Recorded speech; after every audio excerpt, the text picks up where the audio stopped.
ഈശോമിശിഹായിൽ പ്രിയപ്പെട്ടവരെ, ഇന്ന് നമ്മൾ 102-ാമത്തെ സങ്കീർത്തനം ധ്യാനിക്കുകയാണ്. 3 ഭാഗങ്ങളായിട്ട് തിരിച്ചിരിക്കുന്ന ഈ സങ്കീർത്തനത്തിന്റെ തലക്കെട്ട് പീഡിതന്റെ പ്രാർത്ഥന എന്നുള്ളതാണ്.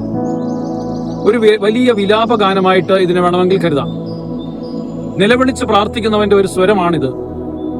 രോഗത്താലും തീവ്രവേദന അനുഭവിക്കുന്ന ഒരു വ്യക്തിയുടെ വേദന പോലെയാണിത്. എന്നാൽ ഇതിന്റെ പ്രത്യേകത, ഈ തീവ്രവേദന ഒരു സ്തുതിഗീതം പോലെയാണ് വിവരിച്ചിരിക്കുന്നത്. ഒരുപക്ഷെ ഒരു വ്യക്തിയുടെ വേദനയായി ഇതിൽ കാണാമെങ്കിലും ഒരു പൊതുസമൂഹത്തിന്റെ വേദന വഹിക്കുന്ന ഒരാളെന്നുള്ള നിലയിലാണ് ഇതിനെ കാണേണ്ടുന്നത്. ദൈവത്തിന്റെ അനന്തശക്തിയും പരിപാലനയും സങ്കീർത്തനത്തിൽ നിരന്തരം പ്രകീർത്തിക്കുന്നു. വിലാപത്തിന്റെ നാളുകളിൽ രാജ്യത്തിന്റെ പാപമോചനത്തിന് വേണ്ടിയിട്ടുള്ള ഒരു ദിനം പോലെയാണ്. വിലാപത്തിന്റെ സ്വരം തകർന്ന ഒരു ആത്മാവിന്റെ പ്രകൃതമായിട്ടാണ് ഇവിടെ വിവരിച്ചിരിക്കുന്നത്. ദീർഘായുസ് നൽകി അനുഗ്രഹിക്കണം എന്ന് സങ്കീർത്തകൻ പ്രാർത്ഥിക്കുന്നു. കാരണം നീതിമാന് ദൈവം നൽകുന്ന ഒരു വലിയ ദാനമായിട്ടാണ് ദീർഘായുസിനെ ഇസ്രായേൽ ജനത കരുതിയിരുന്നത്. നമുക്ക് പ്രാർത്ഥിക്കാം. കർത്താവേ, ഞങ്ങളുടെ ദിനങ്ങൾ വളരെ ശാന്തമാക്കി തരണമേ. ഞങ്ങൾക്ക് ഈ ഭൂമിയിൽ അങ്ങ് അനുവദിച്ചിരിക്കുന്നിടത്തോളം ജീവിക്കുവാനായിട്ടുള്ള കൃപ നൽകണം.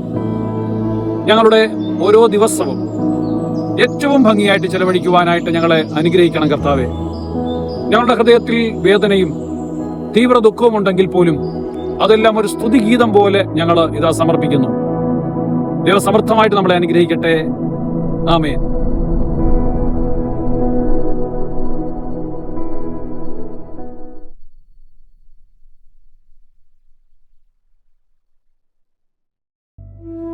ഡിജിറ്റൽ യുഗത്തിലെ സുവിശേഷ പ്രഘോഷണത്തിനും വചന പഠനത്തിനുമായി വചനവയൽ ഒരുക്കുന്ന ആപ്പ് ബിബ്ലിയ. www.biblia.in എന്ന സൈറ്റിലും പ്ലേ സ്റ്റോറിലും ബിബ്ലിയ ആപ്പ് ലഭിക്കുന്നതാണ്.